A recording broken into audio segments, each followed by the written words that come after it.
Existe una hora donde las criaturas de la noche y lo sobrenatural se hacen presentes.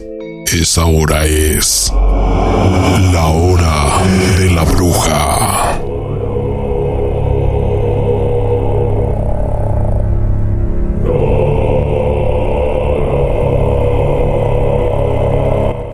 Hola, buenas noches. Otra noche más, preparados para el insomnio, preparados para asustarnos. Estamos transmitiendo en vivo a través de la señal de Clásicos desde México. Y pues, bienvenidos a la hora de la bruja. ¿Cómo están, Alex, Astrid? Hola, Cami, ¿cómo estás? Hola, Alex. Hola Astrid, aquí preocupados por lo que vamos a tener hoy en tu sección, Cami, del terror en redes.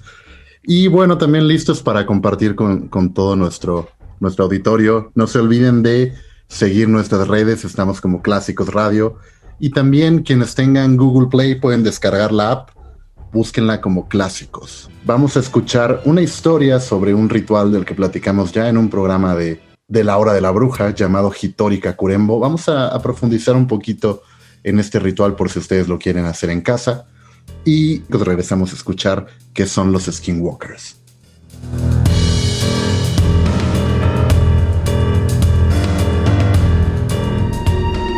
Todos hemos jugado alguna vez a las escondidas, ¿no? Es el único juego quizá o de los pocos que no se pueden jugar solos. Pero a lo mejor no es necesario jugarlo solo, ¿no? Vamos a platicar un poquito de Sara.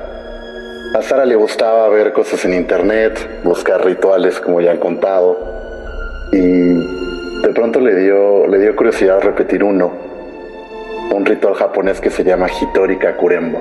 Este ritual es porque en Japón se cree que los espíritus en realidad no se van, o al menos no todos se van. Algunos se quedan en este plano buscando un cuerpo que poseer. Entonces Sara se encontró este ritual en internet y tomó un muñeco de peluche, lo abrió, lo llenó con arroz, que un poco la idea del arroz es como reemplazar los órganos de un cuerpo, y puso algo de ella. Con poner tus uñas en realidad sirve. Después volvió a coser el osito de peluche con un hilo rojo. Ella lo amarró de las extremidades con el mismo hilo rojo, lo tiró en una bañera, puso un poquito de sal, y eso le dio pie a que pudiera ser ocupado por un espíritu. Se esperó a las 3 de la mañana, le había tenido que poner un nombre al muñeco. Y entonces, una vez que vieron las 3 de la mañana, dijo, es mi turno. Apagó todas las luces de su casa, fue a la tina, donde estaba el muñeco flotando, lo agarró y le dijo, te encontré. Entonces, en ese momento lo atravesó. Hay que tener un objeto cortante para atravesarlo, puede ser un cuchillo o un lápiz. Lo atravesó y entonces llegó el momento de que ella se escondiera. Ella volvió a poner el muñeco en la bañera y buscó un lugar donde esconderse. Y lo que dice el ritual del Hitori Kakurembo es que en el momento en el que tú lo atraviesas y le dices te encontré y empieza el turno del muñeco, él va a moverse, va a caminar y va a tratar de usar todos los recursos que tenga para encontrarte, para hacerte salir del lugar en el que estés escondido. Entonces Sara se esconde en un closet, empieza a grabarse. Y afuera se empiezan a escuchar pasos, se escuchan puertas que se abren, los sonidos se intensifican porque obviamente la idea de todos estos sonidos es que te sientas aterrorizado y salgas de tu escondite y te rebeles frente al muñeco, ¿no? Entonces los sonidos se empezaron a incrementar y Sara no salía, aguantó ahí donde estaba escondida. Y en un momento también se empezó a escuchar una voz que le decía, te voy a encontrar, sal.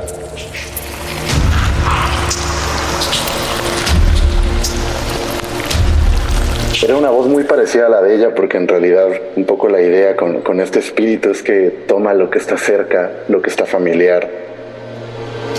Había una televisión afuera y la televisión se encendía y se apagaba. Y un poco la idea para salvarte al final de que el muñeco no te encuentre y también te atraviese así como tú lo hiciste con el cuchillo, es ganarle en este juego. Entonces, para ganarle lo que tú tienes que hacer es salir, encontrarlo antes de que te encuentre, tomar un bocado con una taza de agua con sal y vaciarle el resto de la taza y lo que tienes en la boca sobre el muñeco y repetirle 3 veces: yo gano, yo gano, yo gano.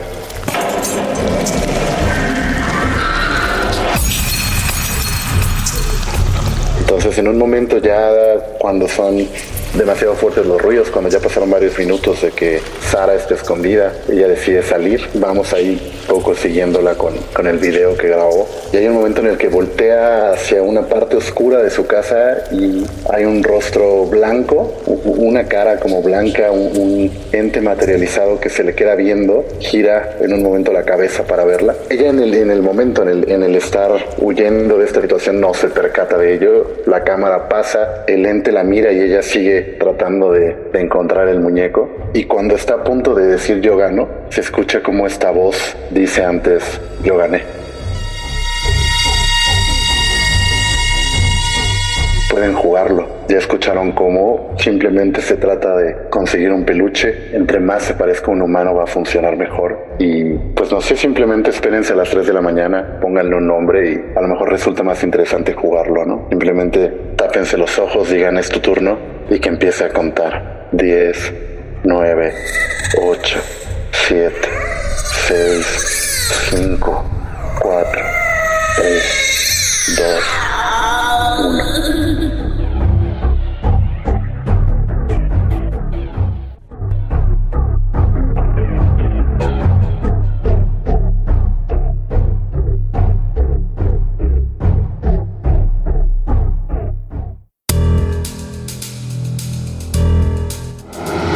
Terror en la red.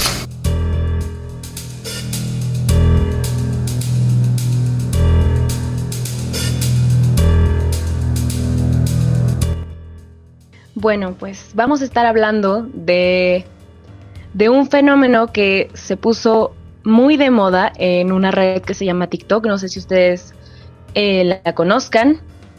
Es una red social que ha sido muy usada últimamente por jóvenes aproximadamente de mi edad, y ha habido un par de videos que se vuelven virales sobre unos seres que se llaman skinwalkers.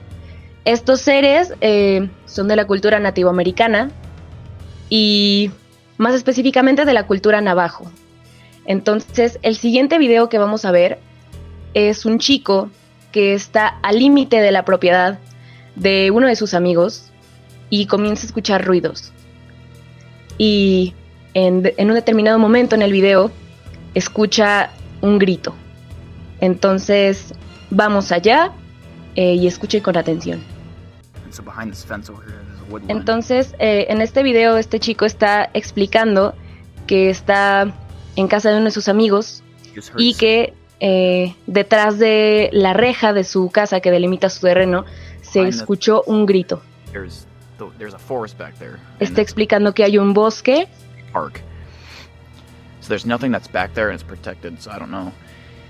Que está protegido, que están detrás de la reja y que los protege. I don't know what you'd call this, but there's a pasture out here with a bunch of trees.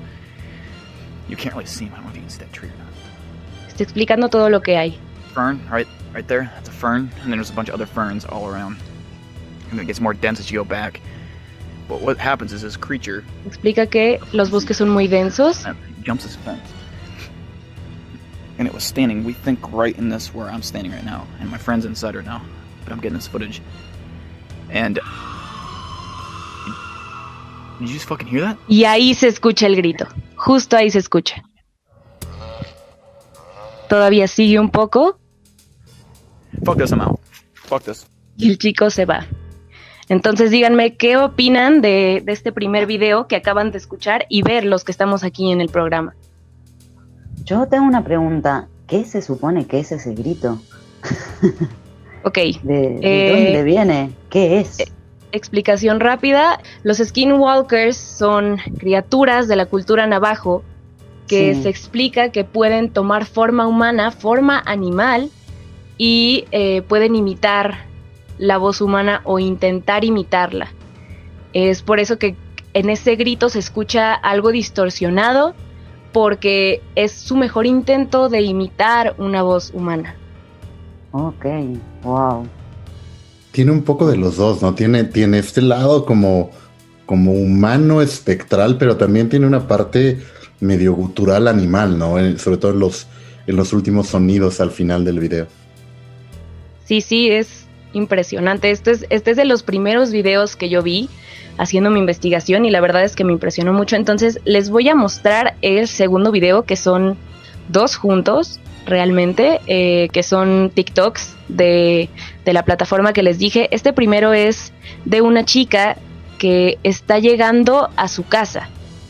Entonces está entrando hacia donde está su casa y escucha un grito igual medio humano, medio animal. Entonces vamos a escuchar.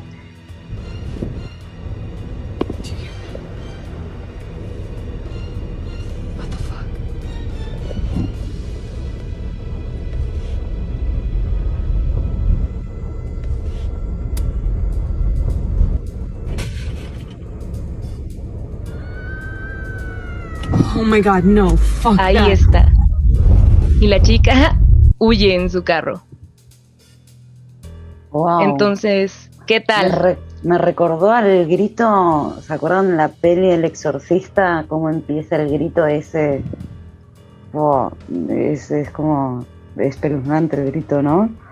Sí. Ya de inicio, el vivir donde ella vive, ya tendrán la oportunidad de ver el video en nuestras redes si alguien no lo está viendo, pero tiene un lado maravilloso vivir en el bosque, así alejado de todo, pero si llegas de noche como ella lo acaba de hacer, creo que es muy mala idea vivir ahí, ¿no? Sí, No, te lo completamente. regalo. Sí, dame la ciudad, tranquila. Donde haya muchas luces, mucho ruido y no puedas Tal escuchar cual. nada tan extraño, ¿no? Sí, Ajá. además no sé si ven que ella se detiene todavía a querer escuchar, pues, ¿qué es? Yo no me hubiera detenido, para ser honesta.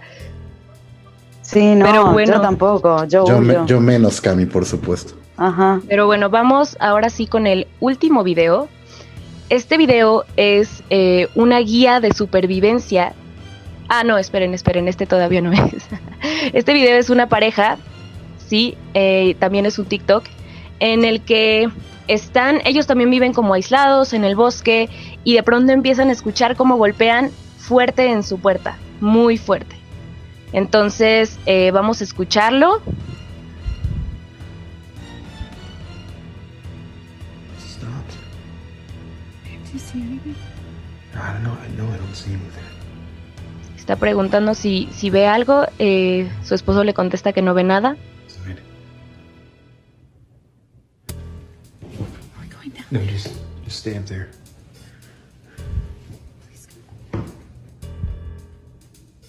Do you see anything? I don't know. It doesn't look. Oh my god! Y se escucha que gritan y que sacuden la puerta.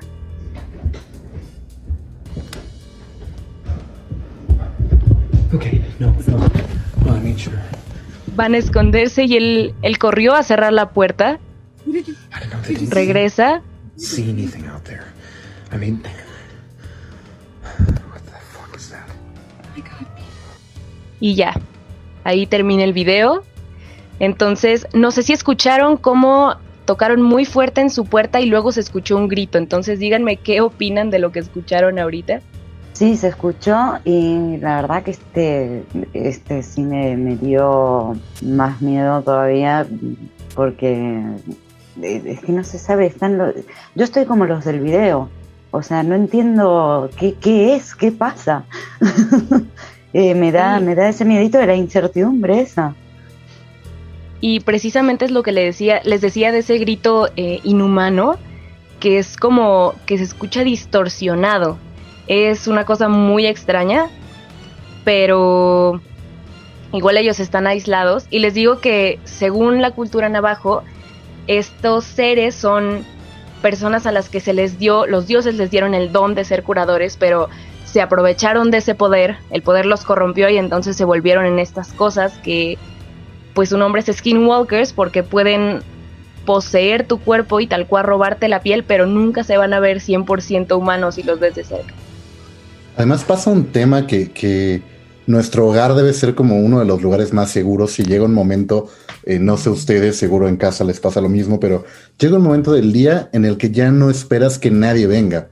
Entonces, que algo golpee tu puerta, que haya algún sonido que irrumpe como en el espacio donde debieras sentirte más seguro que en ningún otro lugar del mundo. Sí, además que no sabes con ese sonido qué te puedes encontrar. O sea, tu imaginación vuela. A ver, ¿qué puede ser eso? Sí, es muy, muy aterrador. Pero bueno, ahora sí, vamos con el último video, por favor, Alex. Este video, ahora sí, es una guía de supervivencia de un chico que está en el bosque y de pronto comienza a escuchar gritos de ayuda.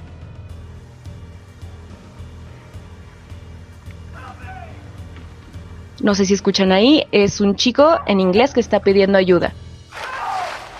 Él se acerca a grabar.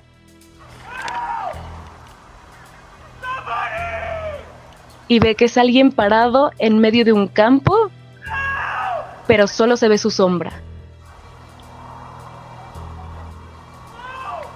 Está pidiendo ayuda completamente quieto, no se ve lastimado, simplemente está ahí parado sin moverse. Y comienza a caminar de una forma muy rara mientras sigue pidiendo ayuda. ¿Escuchan cómo se distorsiona ese grito ahí?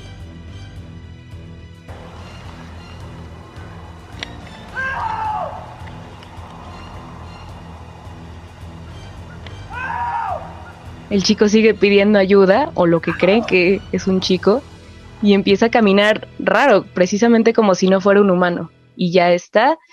Entonces, precisamente lo que les decía, estas criaturas muchas veces se ha reportado en los avistamientos que piden ayuda o que fingen hasta ser bebés para que la gente se les acerque.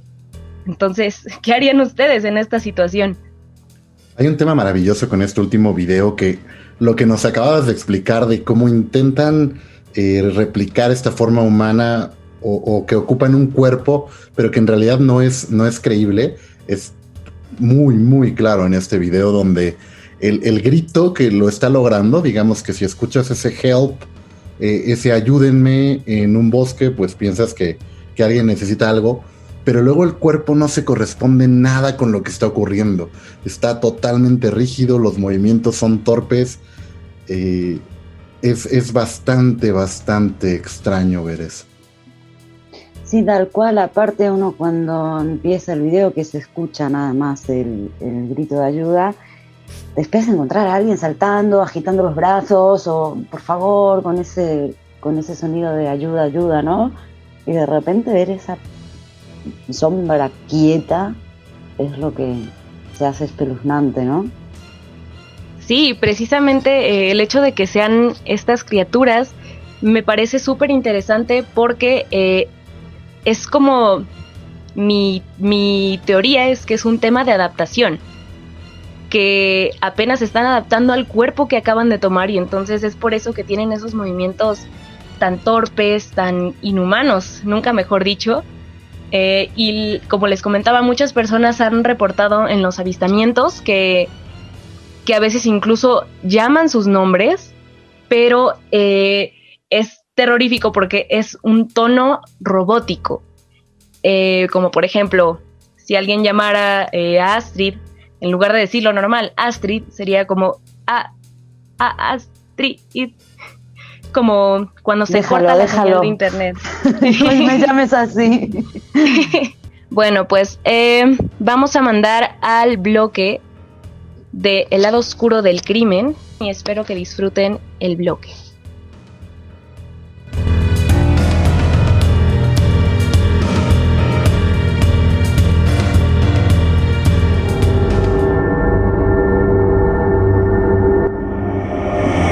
El lado oscuro del crimen.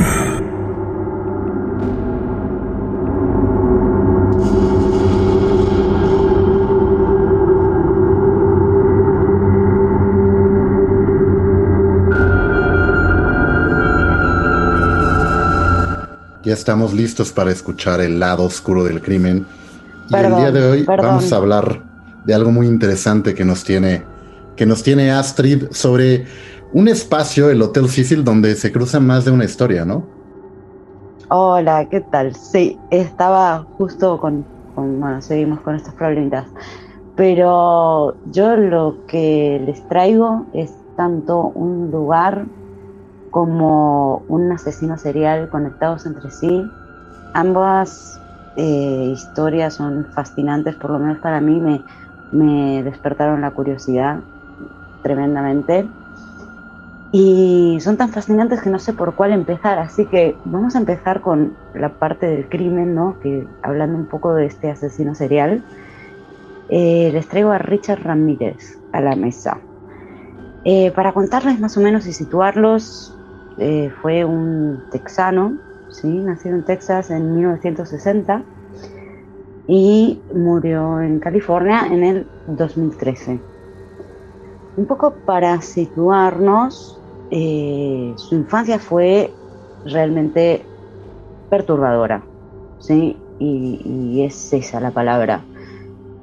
Tuvo unos padres muy conflictivos, tuvo un padre muy violento. A los pocos años de edad, él se juntó en su primera adolescencia, él se juntó con un primo que era boina verde y veterano de Vietnam.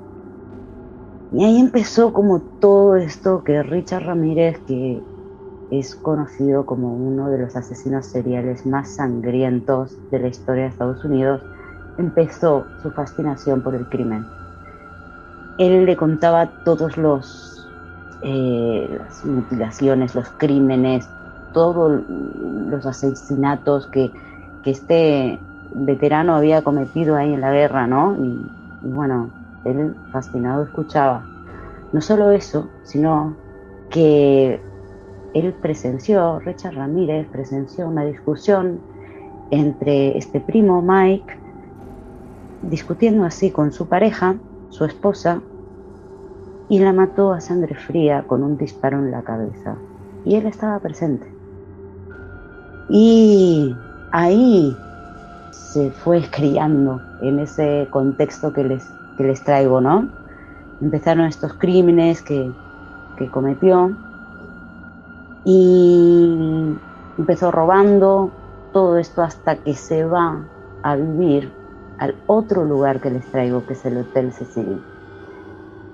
Este Hotel Cecil ahora es como archiconocido, ¿no? Sobre todo ha tenido mucha repercusión en las redes, en la televisión, todo esto más con este aislamiento que padecemos.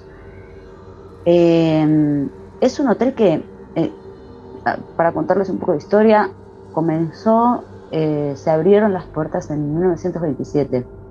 El destino era que fuera un gran hotel, para que fuera la crème de la crème, para que fueran grandes negociantes, estrellas de cine, y todo esto ocurrió al principio, ¿sí? Pero bueno, pasó la Gran Depresión y fue decayendo de a poco, entonces el estatus así de los turistas, de los pasajeros que se quedaban, fue decayendo hasta convertirse en un lugar temible con una leyenda completamente oscura. Para saber un poquito si se están situando eso, quiero saber si ustedes conocen un poco del Hotel Cecil y bueno, y este personaje es Richard Ramírez, así lo charlamos entre todos. Richard tiene varias cosas interesantes. A mí me gusta, siempre me ha llamado la atención el apodo que tiene de Night Stalker o el acosador nocturno, que de hecho hay una docuserie muy interesante en Netflix sobre eso. Y este acosador nocturno tenía una particularidad. En general, cuando se estudia los asesinos seriales y cuando se profundiza, como en el caso, hay muchos elementos que se toman en cuenta y uno de ellos es la victimología. Es decir, los diferentes asesinos seriales tienen preferencia, tienen un mismo patrón de víctimas, y una de las grandes cosas que dificultó por mucho tiempo el que pudieran aprender a a Richard Ramírez era que no lo tenía, que lo rompió, que empezó, por así decirlo, una ola de terror en las noches de Los Ángeles, en donde asesinaba a diestra y siniestra de diferentes edades, atravesaba razas, género. Entonces, no fijarse a un patrón hizo muy complicado que en un primer momento detectaran que todos los crímenes tenían un indicador común. Sí, de hecho, hasta el día de hoy siguen sin saberlo, porque Richard Ramírez, cuando fue encarcelado, no habló nunca con la policía. Entonces es muy probable, como el modus operandi de este Night Stalker era completamente al azar, por decirlo de alguna manera, cada vez hacía como cosas diferentes y él decía que estaba enviado o lo amparaba Satanás. Entonces, al ser tan diferente esto que dices, Alex, hasta el día de hoy no se sabe, nunca habló y puede haber más casos. Él fue condenado, les quería decir un poquito, fue condenado por 14 asesinatos, 5 intentos de asesinatos, 9 violaciones, 9 secuestros. Otra cosa que tenía era que veía niños pequeños y simplemente los secuestraba, los dejaba lejos del hogar para divertirse. O sea, y hablaba siempre del amparo de Satanás, pero yo sinceramente lo veo y no me creo ese amparo de Satanás. Es un verdadero psicópata. O sea, lo hacía por placer, todos estos crímenes. Se nota en esto que decimos del modus operandi y cómo elegía a las víctimas. No sé, Cami, ¿tú sabes algo sobre el tema? ¿Qué opinas? Yo sí he escuchado muchas veces sobre Richard Ramírez. Yo no sé si les había comentado que soy una gran fan de las historias de crímenes. Y la verdad es que, por lo que sé, este hombre era muy egocéntrico, le gustaba presumir sus asesinatos. Es eso precisamente. Y también, pues sí, lo hacía por diversión, y muchas de las cosas que hacía, aunque no involucraran asesinatos, solamente le gustaba hacer sufrir a las personas. La verdad es que yo opino que tal cual lo que tú dices, Astrid, era un verdadero psicópata. Y de hecho hay un video que circula mucho por redes de él cuando le dan su sentencia en corte, que se lo llevan y él grita "¡Viva Satanás!", tal cual. Es verdad, es así. Y además es impresionante esto que dices, ¿no? De lo egocéntrico.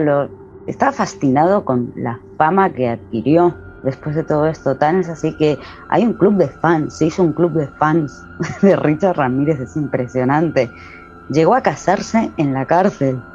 Claro, él es de los primeros asesinos seriales que van teniendo, por así decirlo, groupies, ¿no? Entonces lo siguen y le enviaban fotografías, cartas, propuestas de matrimonio. De alguna manera él convirtió los crímenes que había cometido como en una especie de rockstar, ¿no? Hay una fotografía también muy célebre donde está mostrando la palma de la mano que tiene dibujada un pentagrama, además de esta declaración que decía Camila. Entonces volvió de la figura del asesino serial una especie de rockstar, Richard Ramírez. Tal cual. Y bueno, no solo que a mí me llamó mucho la atención, sino que volviendo al Hotel Cecil y a esto que, ya que venimos con esto de la fascinación de la gente, hubo otro asesino serial en el Hotel Cecil, que no sé si se acuerdan, que era él, bueno, primero era austríaco, fue condenado, cumplió condena por una violación, ¿sí? Ahí en Austria. Y con él escribía, periodista también, escribía, y con el pretexto de cubrir, se hizo conocido en Austria, con el pretexto de cubrir noticias en Los Ángeles, viajó a Estados Unidos, viajó a Los Ángeles, ¿y dónde se quedó? En el Hotel Cecil. ¿Y dónde se quedó? En la habitación de Richard Ramírez, donde había vivido Richard Ramírez. ¿Y por qué? Porque él quiso que fuera así, porque él tenía fascinación por Richard Ramírez. Entonces, mientras él patrullaba y se hacía el que investigaba la noche de Skid Row, que es donde está ubicado el Cecil Hotel en Los Ángeles. Cometía sus crímenes y fascinado tratando de seguir el legado de Richard Ramírez. ¿Ustedes se acuerdan de este personaje? Así es, estás hablando de Jack Unterweger, que exactamente tenía como este tema de perseguir a prostitutas en esto que mencionas de Skid Row, que como para situarlos un poquito más, Skid Row es un barrio muy interesante en Los Ángeles porque el fenómeno que también va relacionándose con esto que mencionabas del Hotel Cecil y de cómo fue cayendo, digamos, económicamente o en prestigio, fue porque en un momento decidieron en la ciudad de Los Ángeles desplazar a todos los homeless, a todas las personas que no tenían hogar o que de alguna manera estaban, por así decirlo, como están en muchas ciudades, vagando, ¿no? De ahí el nombre de vagabundos. Se les ocurrió en la ciudad de Los Ángeles, en el condado, como concentrarlos y enviarlos todos a una zona que pudieran tener de alguna manera controlada. Y justo quedó el Hotel Cecil en el corazón de esta zona que se llama Skid Row. Y de ahí fue como teniendo sentido, porque este tema no solamente se queda en Jack Unterweger, sino hay un tercer elemento que hizo que explotó como totalmente la fama de este hotel. Tal cual. No solo para traerles un poco también de oscuridad, como es esta noche de terror, no solo hablar de estos asesinos seriales que venimos hablando, sino que han pasado cosas en el Hotel Cecil como muy increíbles que mucha gente debe conocer, les traigo el caso de Elisa Lam, ¿no? Que es una estudiante que es canadiense, que se fue a Estados Unidos, se fue a Los Ángeles a ver qué suerte tenía y a conocer. Y nada, terminó desaparecida, y en los 3 meses de desaparecida, que hay videos y todo, que ustedes se deben acordar, a los 3 meses de desaparecida la encuentran en uno de los 6 tanques de agua, el tanque de agua cerrado, y ella muerta y desnuda en el tanque. ¿Ustedes se acuerdan? Hay varios detalles bastante inquietantes con Elisa Lam. El primero es un video que hay donde ella está en un ascensor y parece que está como en un ascensor justo del hotel, parece que está interactuando con alguien, aprieta los botones, no termina de irse, como si alguien estuviera deteniendo el elevador, pero solo podemos ver el elevador como al interior, en un momento se asoma hacia afuera, no vemos a nadie, parece que interactúa. Entonces en un momento también por ahí se sospechaba de que alguna fuerza extraña pudiera haber actuado sobre ella y haber contribuido en su desaparición. Exacto, sobre todo también porque de repente hace movimientos raros y pareciera que habla con alguien, pero no se ve a nadie. ¿Tú lo has visto, Cami? Sí, fíjense que yo recuerdo perfecto cuando se puso de moda todo este tema de Elisa Lam, y realmente era una chica que tenía trastorno bipolar, según lo que yo vi, y pues había personas que decían, incluso su hermana en algún momento dijo que ella creía que lo que había pasado era porque ella había dejado de tomar sus medicamentos. Pero a mí me causa dudas porque me parece muy curiosa la manera en la que Elisa pudo levantar una tapa tan pesada y tal vez se cerró detrás de ella, pero hay muchos huecos en esta historia que ni la policía ni nadie sabe cómo llenar. Y realmente el Hotel Cecil ha sido un lugar que ha sido testigo de muchísimas cosas y de la vida en Los Ángeles, pero la vida baja, aunque principalmente estaba intencionado para ser, como tú decías, Astrid, de lo más elegante con las personas con más dinero, y pues terminó siendo un lugar para que vivieran personas que no tenían dinero y a veces hasta se drogaban, y había muchas otras situaciones. Entonces el que Elisa haya dado a parar ahí y que además haya muerto ahí con tantos huecos en la historia realmente te hace cuestionarte si es que fue un suicidio accidental o fue otra cosa. Bueno, el tema obviamente tiene un montón de huecos y la enfermedad no cubre esos huecos, o sea, no, hay algo más que, bueno, o que mantienen en silencio o que no se saben, porque no explica todo. Y hablando del tema de que sí, ha habido prostitución, ha habido asesinos en serie viviendo, hay gente de por sí ya viviendo allí, y después algo muy impresionante, cuando empezó su decadencia, ¿no?, en la Gran Depresión, lo llamaban el Hotel Suicidio, porque hubo una cantidad de suicidios, pero impresionantes. La gente parecía que se iba al hotel y se suicidaba, o se iba a suicidar al hotel. Es increíble. ¿Escucharon esas historias de suicidios? Sí, tenía como, o sea, entrando como en todo esto que mencionan las dos, hay un tema como de energía que tiene este hotel, donde entre las circunstancias que están viviendo todos los que llegan, porque como bien mencionan, empezó a ser también como un híbrido extraño entre como especie de habitaciones que se podían rentar por mes, y que entonces de repente había quien encontraba más fácil vivir en este hotel, que no era muy caro, a de pronto buscar un departamento y todo lo que implica como en términos legales eso. O también a veces incluso la gente de alrededor que estaba a lo mejor drogándose, que decidía una noche no pasarla a la intemperie, a lo mejor tenía unos cuantos dólares, llegaba ahí, pero estamos hablando de circunstancias extremas de vida, ¿no? Entonces, todas estas personas viviendo al límite, viviendo al margen, están como en un mismo espacio donde empieza a ser natural que la violencia se manifieste de diferentes formas, pero también esa violencia puede ir generando como una carga ahí asociada a este lugar. Tal cual. De hecho, esto que decías, que hubo varios tipos de pasajeros, ¿no? En un momento como que fraccionaron el hotel en dos, y como para sacarle un poco toda esta leyenda negra que tiene el hotel.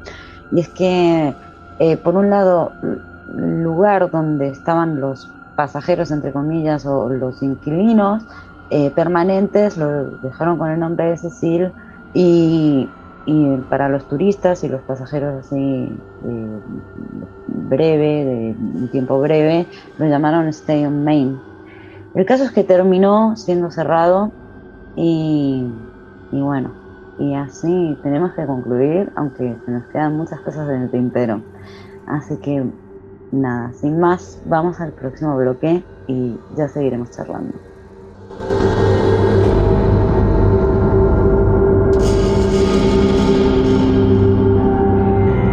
Bueno, para esta historia debo de dar algo de contexto, así que les pido que nos situemos en México en los años 60, probablemente a mediados o a finales. Esto lo digo porque no recuerdo muy bien qué edad me dijo mi abuelita que tenía en ese entonces, pero sé que era probablemente un adolescente joven, así que me imagino que debió haber sido por esas épocas. Al lado de mi casa, en la planta baja, hay un local. No estoy segura de que era antes, pero ahora es la tienda de mis tíos. Y una vez mis bisabuelos mandaron a mi abuela a buscar un par de cosas, y si no me equivoco, se estaba acercando el Día de Muertos.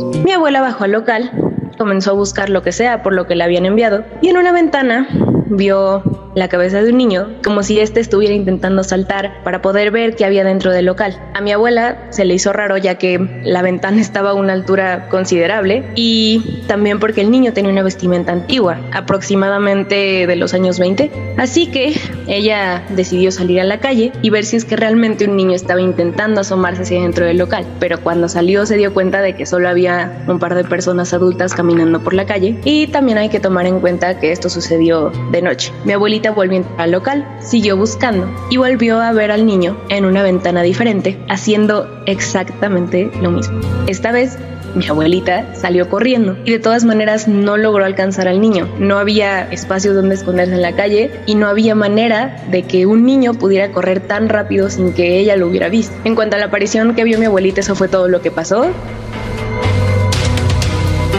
Y ahora vayamos al año 2020. Yo estaba viendo una película en mi sala y por el rabillo del ojo vi como un niño se asomaba por el arco de entrada. En cuanto volteé, este niño se escondió, dejando ver aún su mano deslizarse por el marco para luego desaparecer. Como yo tengo 5 primos pequeños, comencé a gritar sus nombres esperando que alguno de ellos me contestara y tal vez me estuviera intentando asustar. pero no fue así. Esto siguió pasando por semanas y comenzó a pasarme incluso fuera de mi sala, en mi habitación, en la cocina, en el pasillo. Entonces decidí darle la importancia que yo creía que merecía y comencé a intentar hablar con este ente que yo creí estar imaginando.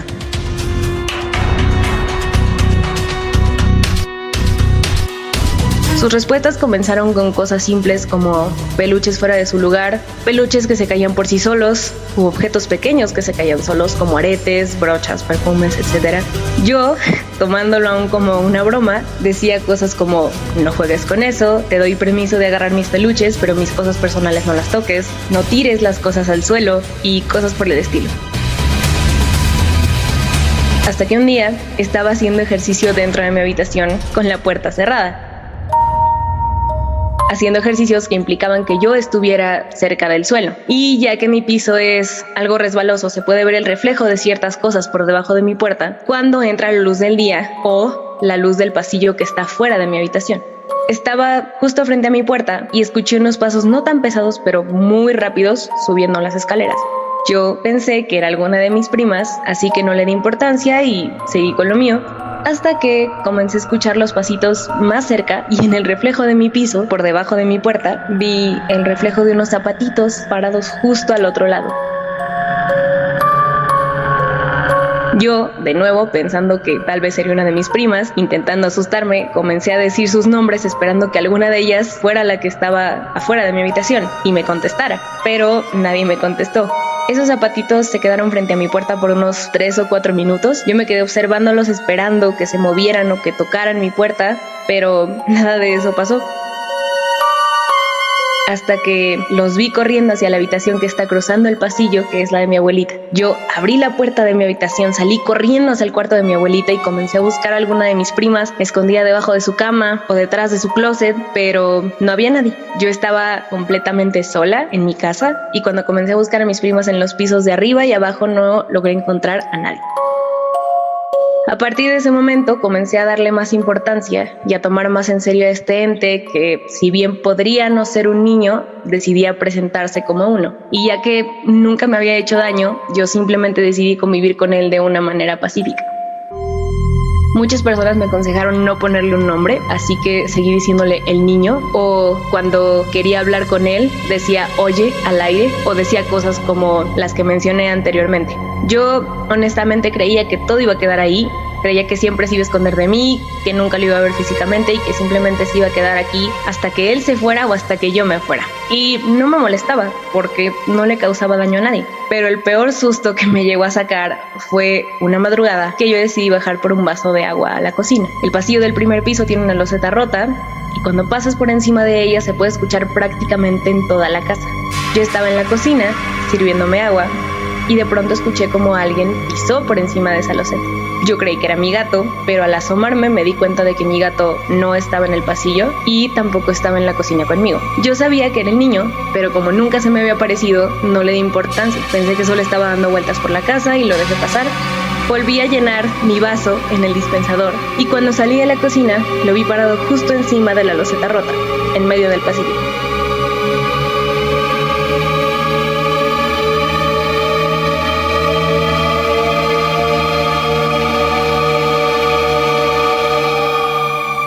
Me vio a los ojos, yo lo vi a los ojos y no sé si decidió presentarse con una ropa más actual. Para empezar, no sé si es el mismo niño que vio mi abuelita, pero era un niño muy bonito, cabello rizado, color chocolate, ojos claros, baja estatura, aproximadamente de unos 7 u 8 años. Una mirada muy inocente y estaba ahí de pie viéndome. Les mentiría si digo que no tenía miedo, porque sí lo tenía, pero también tenía una extraña sensación de paz y tranquilidad.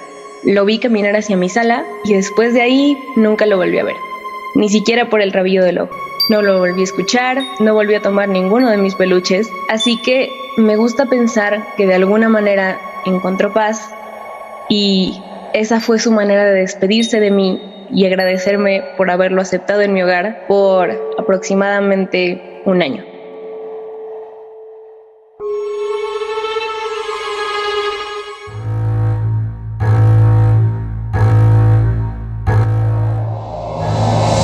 Más allá del cine.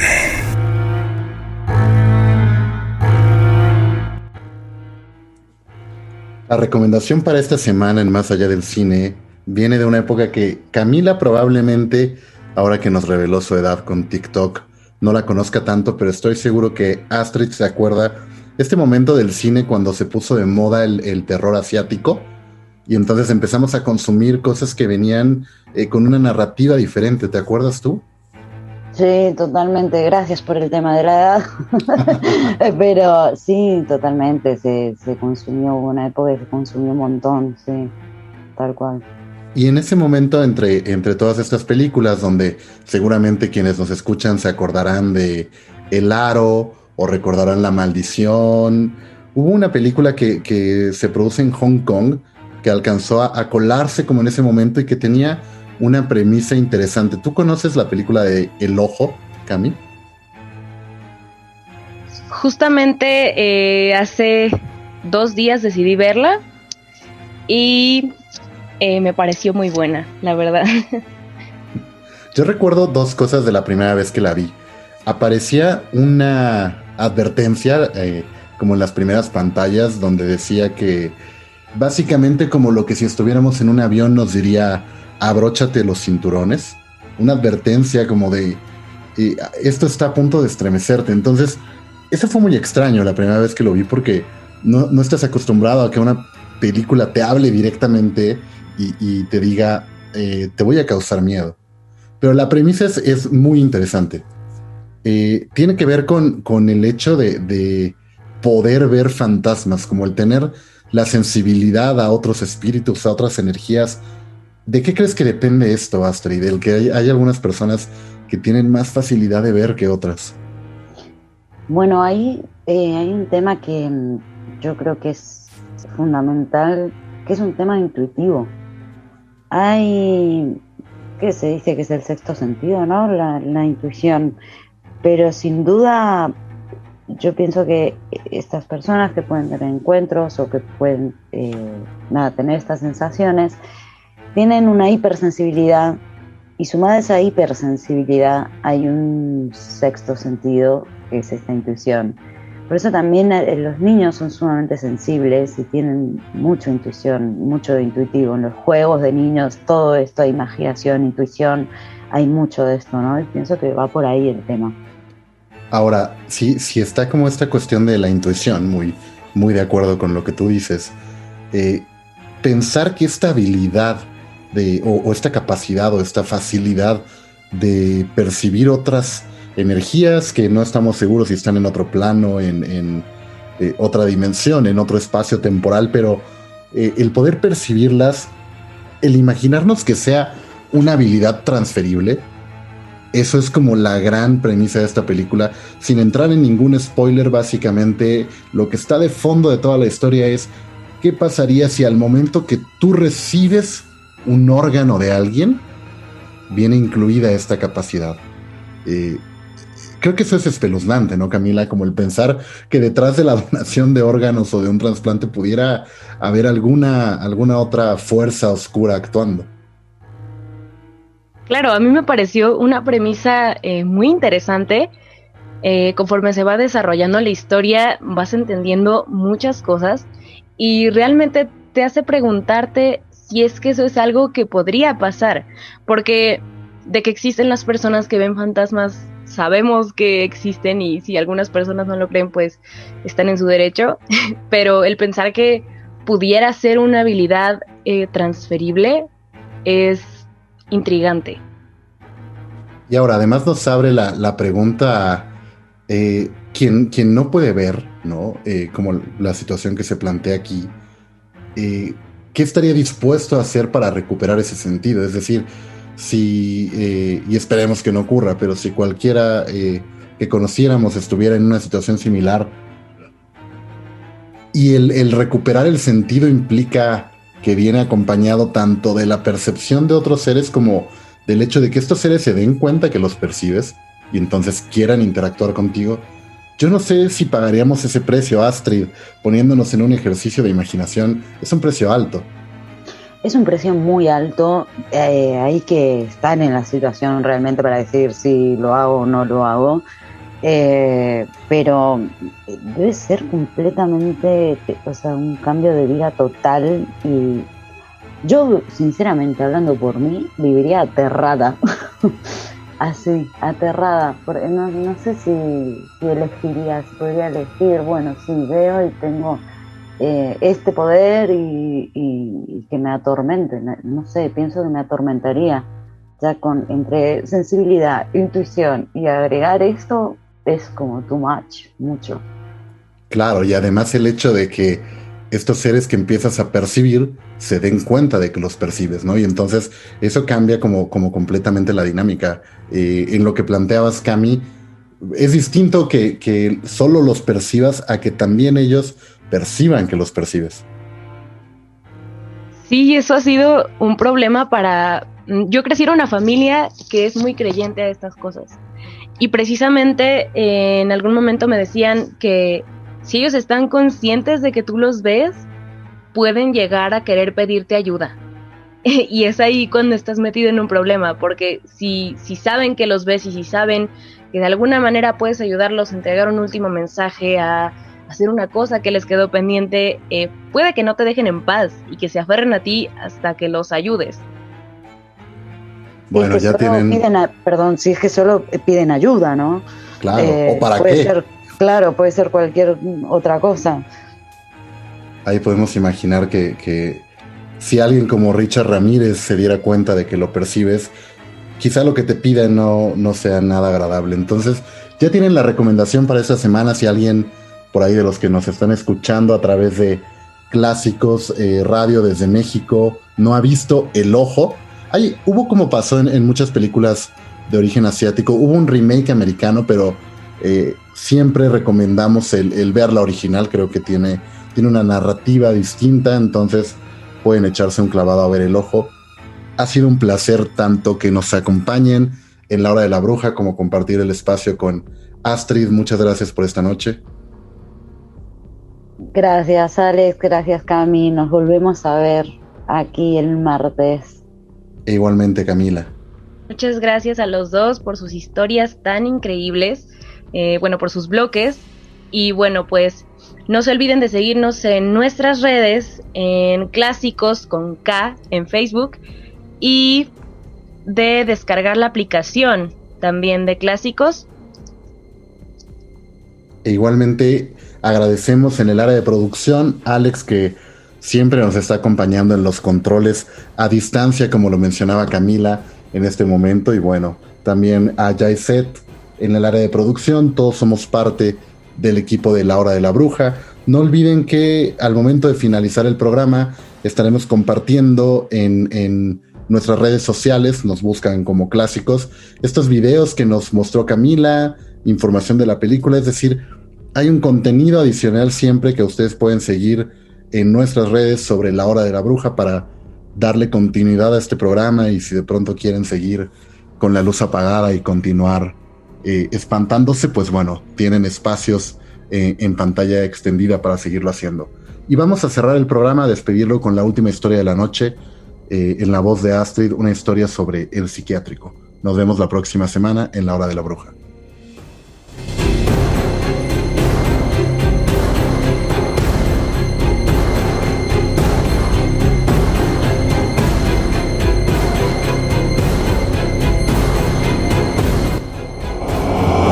La Hora de la Bruja.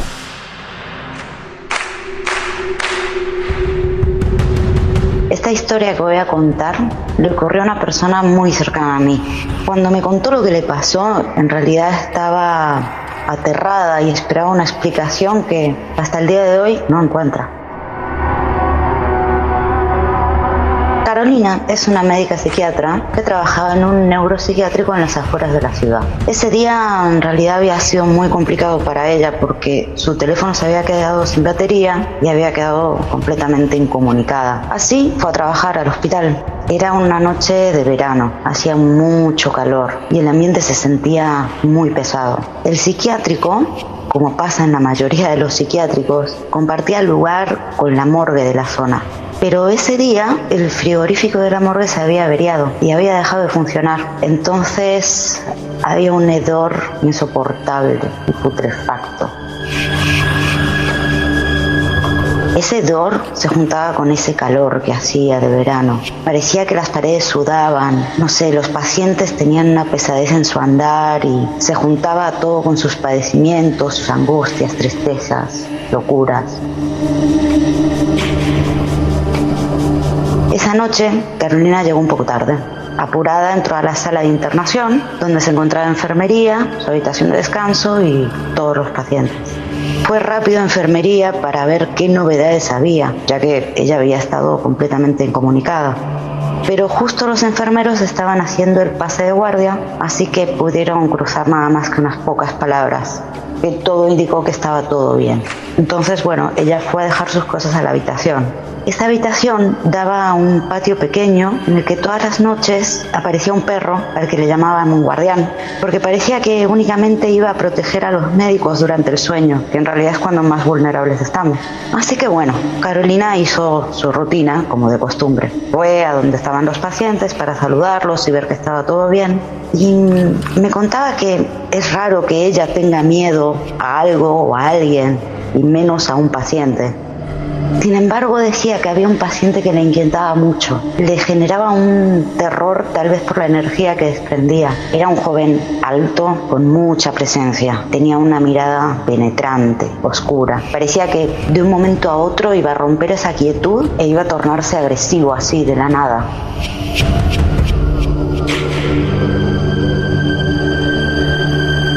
Ella hizo algo así como un chequeo de pacientes, pero esa noche ese paciente oscuro no estaba. Pensó que seguramente estaba con permiso de salida, que era algo que ocurría frecuentemente. Entonces volvió a su habitación y continuó con su rutina.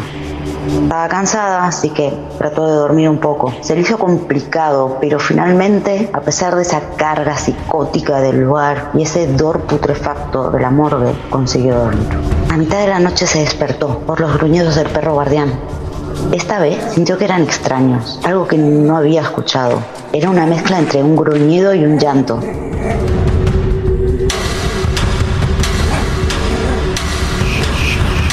Se extrañó mucho. Entonces sintió unos pasos que venían del patio, donde estaba el perro. Eran unos pasos que no eran del todo claros. Parecía como que arrastraban la pisada.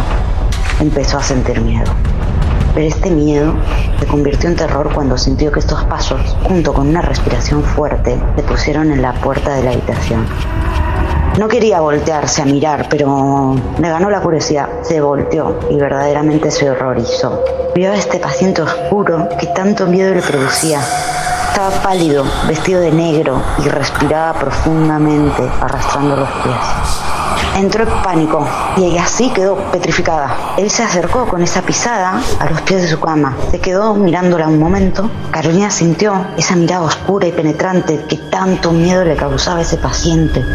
Lo miró y vio que se dibujaba una sonrisa maléfica en el rostro de él y rápidamente se acercó a su lado. Sonrió con odio y con una voz que parecía de ultratumba le dijo: tranquila, ya estoy mejor. Entonces se desplomó sobre ella todo su peso. Ella sintió lo que después descubrió que era una parálisis del sueño. Estaba completamente despierta, cubierta con la manta por el terror que sentía, pero no se podía mover. Se le dificultaba respirar porque tenía todo el peso de este ente encima de ella. Tampoco podía hablar ni emitir sonido. Entró en desesperación profunda. Desde lo más hondo de su ser, gritó con fuerza, pero un grito que nunca se pudo escuchar. Sin embargo, este grito le sirvió para liberarse de este hechizo escalofriante. Enseguida se incorporó, miró a su alrededor, pero ese joven oscuro ya no estaba. Se sentía únicamente un silencio espeso.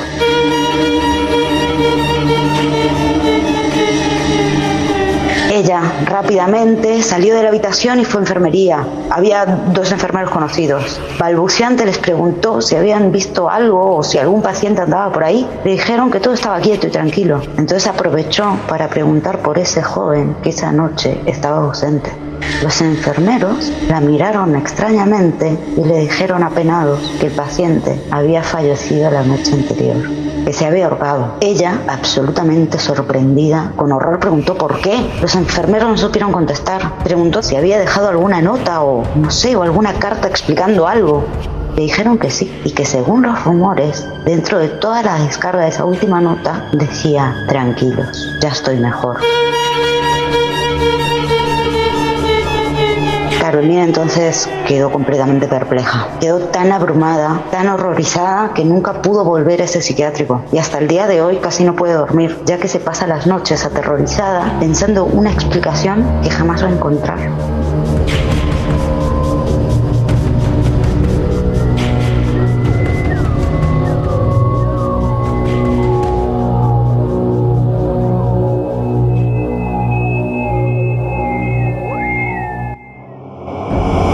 La hora de la bruja.